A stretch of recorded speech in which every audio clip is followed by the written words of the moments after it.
جب میری آنکھیں کھلی تو میں طوائف کا مجرا دیکھ رہا تھا۔ میرا اپنا جسم قتل ہونے کے والے تماش بین کے جسم میں تحلیل ہو چکا تھا۔ تماش بین طوائف پر نوٹ پھینکتا تو مجھے محسوس ہوتا کہ میں نوٹ پھینک رہا ہوں۔ وہ اپنے گلاس میں شراب پیتا تو مجھے محسوس ہوتا کہ میں شراب پی رہا ہوں۔ تماش بین گانا سنتے ہوئے سر کو ہلاتا تو مجھے محسوس ہوتا کہ میں سر کو ہلا رہا ہوں۔ تماش بین کو ایک لمحے کے لیے بھی محسوس نہیں ہو رہا تھا کہ اس کے جسم میں دوسرے کی روح تحلیل ہو گئی ہے، لیکن مجھے پوری شدت سے محسوس ہو رہا تھا کہ تماش بین کے اندر میں ہوں اور اس جسم پر میرا جسم بن چکا ہے۔ اس کا مطلب تھا کہ جس تماش بین کو قتل ہونا تھا یا اس نے قتل کا عذاب دیکھنا تھا، وہ عذاب وہ نہیں دیکھے گا، وہ عذاب میں دیکھوں گا۔ اور چڑیل کا یہی مقصد تھا کہ وہ مجھے اذیت کا مزہ چکھائے۔ قتل ہونے کے دردناک عذاب سے بچنے کے لیے بس یہی کر سکتا تھا کہ وہاں سے بھاگ جاؤں، مگر میں نے محسوس کیا کہ اس تماش بین کی مرضی کے بغیر میں ہل بھی نہیں سکتا۔ اس کا جسم ضرور میرا جسم بن چکا تھا، مگر اس جسم پر حکومت تماش بین کی ہی تھی، میرا حکم نہیں چل سکتا تھا۔ میں نے سوچا کہ تماش بین کو کسی طریقے سے بتا دینا چاہیے کہ تھوڑی دیر کے بعد وہ قتل ہو جائے گا، اس لیے وہاں سے بھاگ جائے۔ میں نے اپنی آواز اونچا کر کے کہا، یہاں سے بھاگ جاؤ، موت تمہارے سر پر آ کھڑی ہے۔ لیکن نہ مجھے اپنی آواز سنائی دی اور نہ تماش بین کو میری آواز سنائی دی۔ وہ آگے بڑھ کر طوائف پر نوٹ لوٹاتا جا رہا تھا۔ اتنے میں سامنے بیٹھے ہوئے تماش بین نے طوائف کو بازو سے پکڑ لیا اور اپنی طرف کھینچ لیا اور کہا، ہم بھی تمہارا مجرا سننے آئے ہیں، صرف یہی ایک دولتیہ نہیں ہے۔ اس پر ریشمی قمیض والے تماش بین نے غصے میں آ کر کہا، ارے جا اپنی جگہ پر جا کر بیٹھ جا، جس کے پاس مال ہوگا یہ اسی کے پاس جائے گی۔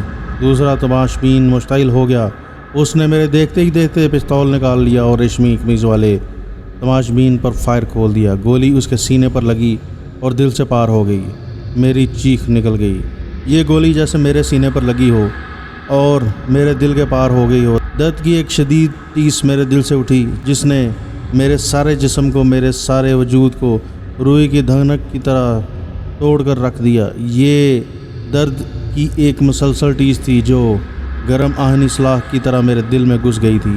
تماش بین کے ساتھ ہی میں بھی خون میں لت پت ہو کر گر پڑا۔ انتہائی درد کی شدید لہر میرے جسم سے کسی سمندری طوفان کی طرح ٹکرا رہی تھی۔ میں مسلسل درد کی ٹیسوں کی گردش میں تھا۔ تماش بین تو مر چکا تھا، لیکن میں زندہ تھا اور جان کنی کی تکلیف اور موت کے عذاب سے گزر رہا تھا۔ میں اسی لیے زندہ تھا کہ مجھے مرنے کا مزہ چکھنا تھا، صرف موت کی تکلیف اٹھانی تھی، موت کی اذیت برداشت کرنی تھی۔ اس اعتبار سے میں مسلسل مر رہا تھا۔ میری حالت قابل رحم ہو گئی تھی، میں مر کر بھی زندہ تھا۔ میرے حلق سے شدید درد سے مسلسل چیخیں نکل رہی تھی، مگر میری چیخ کو کوئی سننے والا نہیں تھا۔ میرے ارد گرد خون ہی خون تھا۔ طوائف ساز زندے اور تماش بین بھاگ چکے تھے۔ بازار میں شور مچ چکا تھا، اوپر خون ہو گیا ہے، لوگ اوپر آ گئے۔ میں انہیں چیخیں مار مار کر کہنے لگا کہ میں مرا نہیں ہوں، میں زندہ ہوں، مجھے ہسپتال لے چلو، مگر نہ کوئی شخص وہاں میری آواز سن سکتا تھا، نہ مجھے دیکھ سکتا تھا۔ وہ صرف تماش بین کی لاش کو دیکھ رہے تھے جو ٹھنڈی ہو کر خون میں لت پت پڑی تھی۔ انتہائی شدید درد کی لہر میرے جسم کو چوکے لگا رہی تھی۔ جس تماش بین کے جسم میں پتالی چڑیل نے مجھے داخل کیا تھا، وہ تو موت کی اذیت سے نجات حاصل کر چکا تھا، لیکن میں اس اذیت سے مسلسل گزر رہا تھا۔ میری کوئی نجات کا طریقہ نہیں تھا۔ میں مردہ تماش بین کی پتھرائی ہوئی آنکھوں سے سب کو دیکھ رہا تھا اور میرے حلق سے ایسی تکلیف دہ آوازیں نکل رہی تھی جن کو کوئی سننے والا نہیں تھا۔ اتنے میں پولیس آ گئی۔ انہوں نے میری لاش کو، یعنی تماش بین کی لاش کو اٹھایا اور گاڑی میں ڈال کر ہسپتال لے گئے۔ ہسپتال کے مردہ خانے میں تماش بین کی لاش کو اسٹریچر پر ڈال دیا گیا۔ میری حالت اس بد نصیب انسان کی طرح تھی جس کی جان حلق میں اٹک گئی ہو۔ نہ میں مرا ہوا تھا، نہ میں زندہ تھا۔ پتالی چڑیل اس سے زیادہ بھیانک انتقام کیا لے سکتی تھی؟ مجھے میرے گناہوں کی سزا اس دنیا میں رہتے ہوئے ہی مل گئی تھی۔ ساری رات تماش بین کی لاش مردہ خانے میں پڑی رہی۔ میں بھی اس کے جسم میں نیم مردہ حالت میں پڑا رہا۔ معلوم ہوتا تھا کہ اس تماش بین کا کوئی والی وارث نہیں ہے، کوئی لاش لینے کو نہیں آیا تھا۔ رات گزر گئی۔ میں اپنے دل کے زخم سے اٹھنے والی درد کی ٹیسیں برداشت کرتے کرتے اوندا ہو گیا تھا۔ صبح ہو گئی اسپتال کے 2 آدمی لمبے لمبے سفید کوٹ پہنے مردہ خانے میں داخل ہوئے اور لاش کے اسٹریچر کو نکال کر نیچے ایک تہہ خانے کے کمرے میں لے گئے۔ وہاں ایک ڈاکٹر اور اس کا اسسٹنٹ پہلے سے موجود تھے۔ لاش کو اسٹریچر سے اٹھا کر دوسرے اسٹریچر پر ڈال دیا گیا۔ اسپتال کا جو ملازم اسٹریچر کے ساتھ آیا تھا اس نے ڈاکٹر سے کہا، ڈاکٹر صاحب، ایم ڈی صاحب نے کہا ہے کہ پوسٹ مارٹم کر کے دوپہر تک ہمیں اس کی رپورٹ مل جانی چاہیے۔ ڈاکٹر نے کہا، ٹھیک ہے، تم جاؤ۔ پوسٹ مارٹم کا نام سنتے ہی میرا دل جو پہلے ہی درد کی ٹیسوں سے نڈال تھا اور ڈوبنے لگا۔ میرے خدا، اب میرے جسم کو چیڑا پھاڑا بھی جائے گا۔ میں نے میرا جسم اس لیے کہا ہے کہ اس قتل ہونے والے تماشبین کے مردہ جسم کے اندر میرے تمام احساسات زندہ تھے۔ وہ ایک طرح سے میرا ہی جسم تھا جس کا پوسٹ مارٹم ڈاکٹر کرنے والا تھا۔ مردے کے ہونٹ بند تھے، آنکھیں پتھرائی ہوئی تھی، جسم بے حس و حرکت تھا، مگر میرے جسم کے ساتھ کوئی بھی چیز چھو کر جاتی تو مجھے محسوس ہوتا کہ میں زندہ ہوں۔ مردے کی آنکھیں پتھرائی ہوئی تھی اور میں جو کچھ دیکھ رہا تھا وہ مجھے نظر آ رہا تھا۔ اگر میں چیخ بلند کرتا تو مجھے باقاعدہ اس کی آواز سنائی دیتی، اگرچہ میرے ہونٹ بند تھے، مگر میری چیخ کی آواز سوائے میرے کوئی نہیں سن رہا تھا اور کسی کے کانوں تک نہیں پہنچ رہی تھی۔ ڈاکٹر کے اسسٹنٹ نے وہ میز اسٹریچر کے قریب کر دی جس پر چھریاں اور چھوٹے چھوٹے اوزار پڑے ہوئے تھے۔ ڈاکٹر مردے کا پوسٹ مارٹم بڑی بے رحمی سے کرتے تھے، اس لیے کہ انہیں پتہ ہوتا تھا کہ مردے کو تکلیف کا ذرا بھی احساس نہیں ہوگا، لیکن انہیں کون بتاتا کہ اس مردے کے جسم میں میری روح زندہ تھی اور میرے احساسات بھی زندہ تھے۔ میرے خدا، پتالی چڑیل مجھ سے کس قدر ہولناک انتقام لے رہی تھی۔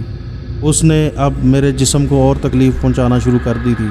ڈاکٹر کے اسسٹنٹ نے میرے سارے جسم پر لال رنگ کی کوئی دوائی لگائی۔ ڈاکٹر نے آری ہاتھ میں پکڑی اور ایک ہاتھ سے لاش کے پیٹ کو دبانے لگا۔ مجھے ایسا محسوس ہوا کہ جیسے وہ میرے پیٹ کو دبا رہا ہے۔ میں نے چیخ مار دی، ڈاکٹر، میں مرا ہوا نہیں ہوں، میں زندہ ہوں، میں زندہ ہوں۔ اس جملے کو دہرا کر میرا حلق خشک ہو گیا، لیکن ڈاکٹر پر کوئی اثر نہ ہوا۔ وہ میری آواز سنتا تو اس پر اس کا اثر ہوتا۔ وہ میری آواز سن ہی نہیں رہا تھا، نہ میرے ہونٹ ہل رہے تھے کہ وہ یہ دیکھتا کہ مردہ ابھی زندہ ہے۔ جو آری ڈاکٹر نے دوسرے ہاتھ میں پکڑی ہوئی تھی، اس کے ساتھ بجلی کی تار لٹک رہی تھی۔ یہ بجلی سے چلنے والی آری تھی۔ ڈاکٹر نے سب سے پہلے لاش کے پیٹ پر آری رکھ کر اس سے دائیں سے بائیں کھول کر رکھ دیا۔ میرے حلق سے ایسی چیخ نکلی کہ اگر انسان سن لیتا تو اس کے کان کے پردے پھٹ جاتے۔ ڈاکٹر یوں اپنے کام میں لگا ہوا تھا جیسے کسائی بکرے کا گوشت کاٹ رہا ہو۔ اس نے آری چلا چلا کر جہاں جدھر جدھر میری پسلیاں تھیں ادھر چلاتا گیا۔ وہاں سے لاش کو اوپر حلق تک کاٹ دیا۔ درد کی شدت میرے برداشت سے باہر ہو رہی تھی، لیکن میں بے ہوش نہیں ہو رہا تھا۔ اگر میں عام حالت میں ہوتا تو اب تک شاید میرے پیٹ پر آری چلتی تھی تو میں بے ہوش ہونے کی بجائے مر ہی چکا ہوتا، لیکن یہ میری عام حالت نہیں تھی۔ مجھے زندگی اور موت کے درمیان پر لٹکا دیا گیا تھا۔ ڈاکٹر نے لاش کی پسلیوں کے نیچے ہاتھ ڈال کر ایک جھٹکے سے دل جسم سے الگ کر کر باہر نکال لیا۔ ڈاکٹر کے دستانے خون میں لت پت تھے۔ اس نے دل اپنے اسسٹنٹ کو دکھاتے ہوئے کہا، گولی سامنے کی طرف سے فائر ہوئی ہے، یہ دیکھو، دل پر سامنے کی جانب سے سوراخ ہے، لیکن پیچھے کی جانب سے دل کی بوٹیاں اڑی ہوئی تھی۔ اس کے بعد آری سے ڈاکٹر نے لاش کی کھوپڑی کو ایک طرف سے چیرا ڈالا اور دونوں حصوں کو الگ کر دیا۔ میرا جسم مردہ تھا، مگر میری روح شدید تکلیف سے لرز اٹھی۔ دماغ ڈاکٹر نے کچھ حصہ باہر نکال کر اسپرٹ میں ڈال دیا۔ اسی طرح میرے دل کو بھی ایک مرتبان میں ڈال دیا گیا۔ اس کے بعد اس نے گردوں کو کاٹ کر علیحدہ کر لیا اور انہیں بھی اسپرٹ کی بوتل میں ڈال دیا۔ اسسٹنٹ تختی پر کچھ نہ کچھ لکھتا جا رہا تھا۔ ڈاکٹر نے پوسٹ مارٹم کی کارروائی ختم کر دی۔ میرے جسم کا ایک ایک ذرہ جیسے زخم بن کر دکھ رہا تھا۔ میں سر سے پاؤں تک درد کی ایک لہر بن گیا تھا جو میرے جسم سے میری روح سے بار بار ٹکرا رہی تھی اور میری چیخیں نکل رہی تھی۔ اس کے بعد ڈاکٹر اس کے اسسٹنٹ نے مل کر میرے پیٹ کو بڑے بڑے ٹانکے لگا کر، اس طرح میرے سر کو بھی لگا کر اور کھوپڑی کو لگا کر بند کر دیا۔ ڈاکٹر نے اپنے دستانے اتار کر ایک طرف رکھ دیے اور اپنے اسسٹنٹ کو کہا کہ اسے باہر نکال دو اور رپورٹ ابھی میرے پاس لے آؤ۔ تھوڑی دیر بعد اسسٹنٹ بھی باہر چلا گیا۔ اس کے بعد ہسپتال کے پہلے والے دونوں ملازم اندر آ گئے اور میری کٹی پٹی لاش کو میز پر سے اٹھا کر اسٹریچر پر ڈال کر دوبارہ مردے خانے میں لے جا کر بند کر دیا گیا۔ میری روح پر درد اور اذیت کے آرے چل رہے تھے۔ میں کرا رہا تھا، میری چیخیں ختم ہو چکی تھی، آنسو خشک ہو چکے تھے، صرف ایک لمبی کراہ میری روح کے اندر رہ گئی تھی اور وہی میرے حلق سے نکل رہی تھی۔ یہ اتنی ڈراؤنی کراہ تھی کہ جیسے کوئی چڑیل موت کے پھندے میں پھنس کر کراہ رہی ہو۔ اچانک مجھے دھوئیں کی کڑوی بو محسوس ہوئی۔ میں لاش کے اندر زندہ تھا مگر لاش کی گردن کو ہلا کر دائیں بائیں نہیں دیکھ سکتا تھا۔ پھر ایک دم سے اسٹریچر کی پینتی کی جانب منحوس پتالی چڑیل نمودار ہوئی۔ اس کی آنکھیں انگاروں کی طرح دہک رہی تھی، سر کے بالوں اور جسم سے دھواں نکل رہا تھا۔ میں نے چلا کر کہا، منحوس چڑیل، اب تیرا کلیجہ ٹھنڈا ہو گیا، اب میری جان بخش دے۔ پتالی چڑیل ایک بھیانک کہکا لگانے کر کہنے لگی، نہیں، ابھی نہیں، ابھی میرے دل کی آگ ٹھنڈی نہیں ہوئی، ابھی تمہیں ایک اور موت کا مزہ چکھنا ہے۔ اس نے ایک اور کہکا لگایا اور ہاتھ مردے کے سینے کی طرف بڑھا کر اپنے ہاتھ سے اس کے سینے کے اندر ہاتھ کو داخل کر دیا۔ اس وقت میری آنکھیں اپنے آپ بند ہو گئی اور موت کی دردناک اذیت سے مجھے چھٹکارا مل گیا۔